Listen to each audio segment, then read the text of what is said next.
नमस्कार दोस्तों, मैं हूं आद्या शंकर त्रिपाठी और मेरे चैनल पर आपका स्वागत है।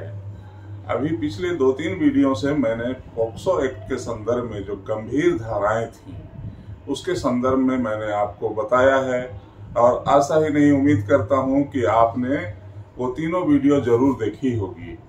उन तीनों वीडियो में जो पॉक्सो एक्ट के गंभीर अपराध है, धारा 3, 5, 7, 9, ये बहुत ही गंभीर अपराध है जिसमें प्रवेशन लैंगिक हमला, गुरुतर प्रवेशन लैंगिक हमला और गुरुतर लैंगिक हमला, इन विषयों के बारे में मैंने आपको बताया है। तो आज मैं बताऊंगा जिसे कोई व्यक्ति सामान्य सी चीज समझता है या साधारण सी चीज समझता है, वो चीज भी पॉक्सो एक्ट के लिए सामान्य या साधारण नहीं है। पॉक्सो एक्ट की धारा 11 में जो प्रोविजन है वो ये कहता है कि आप किसी भी बालक को लैंगिक आशय से कोई शब्द कहते हो, कोई ऐसी वस्तु दिखाते हो, कोई ऐसा ध्वनि उत्पन्न करते हो या कोई अपना अंग ऐसा दिखाते हो जो कि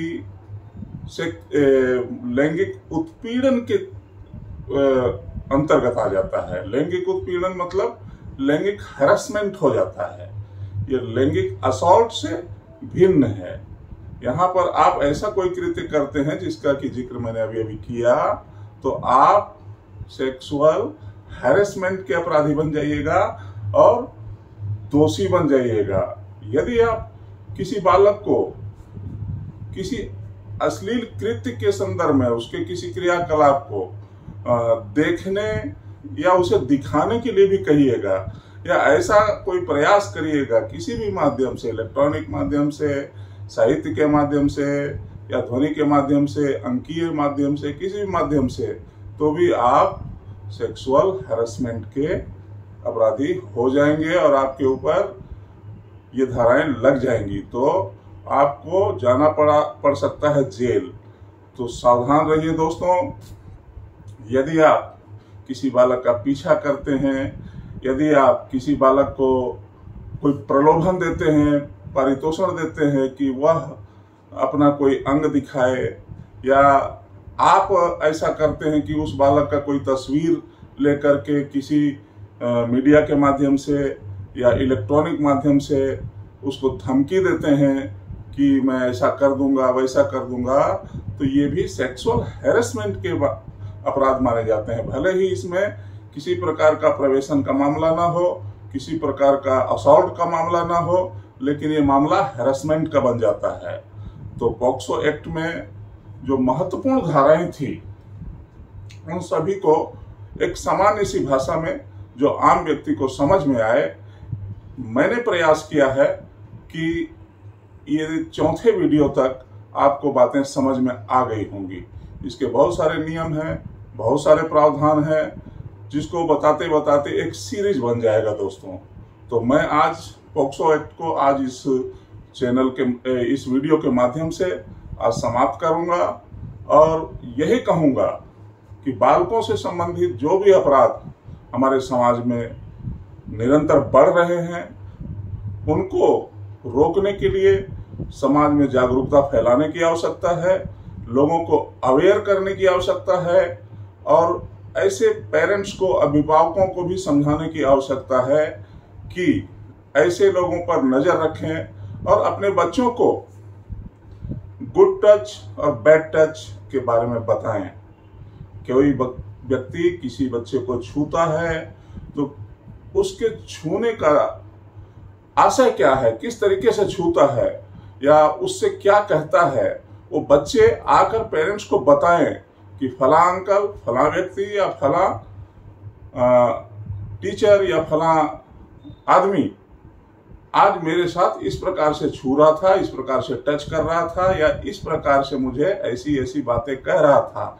ये बातें आज के युग में बच्चों को बताने में कोई बुराई नहीं है। उसे ज्ञान होना चाहिए कि ये चीजें क्या है, सेक्सुअल हैरेसमेंट क्या है, सेक्सुअल असॉल्ट क्या है और पेनिट्रेटिव सेक्सुअल असॉल्ट क्या है।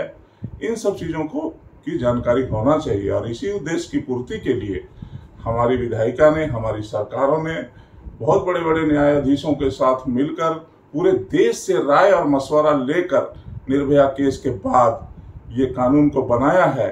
और जो कानून को बनाने का उद्देश्य था वो पूरा होना चाहिए, और ये पूरा तभी होगा जब न्यायालय, वकील, प्रबुद्धजन और सारे व्यक्ति हम इस बुराई के खिलाफ लड़ेंगे और एक स्वर में लड़ेंगे और ऐसे अपराधियों को उसकी अंतिम जो जगह है जेल, वहां तक पहुंचाने में मदद करेंगे। तो आज के लिए इतना ही दोस्तों।